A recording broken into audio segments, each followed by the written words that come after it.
Have you ever seen yourself as a work in progress, or someone built by the conditions outside of yourself?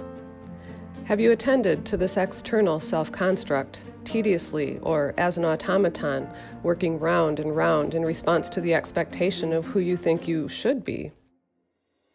I experienced this for the longest time as shouldering a huge burden.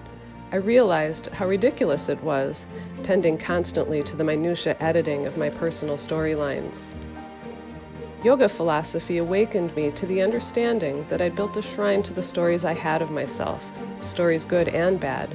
They were stories, and attending to, that repeated in an endless loop through the various seasons and chapters of my life. I was unsettled because I knew they weren't quite aligned with the true nature of myself. I decided to look at myself objectively from every angle.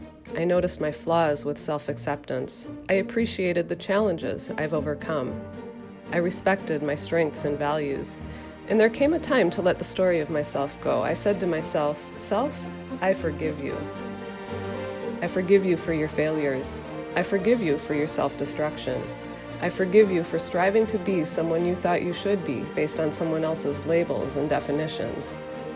And I forgive you for critically corralling yourself into an idea called me. I let it all go. Now I am free." When it came time to watch the old patterns of myself fall away, it was actually joyful to see myself come into focus not by trying or forcing, but by allowing my storylines to fall away.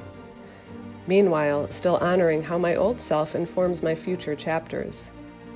In peace, I understood more powerfully than ever that the parts of ourselves we call our shadow are just left behind imprints, frozen in yesterday's stories about ourselves.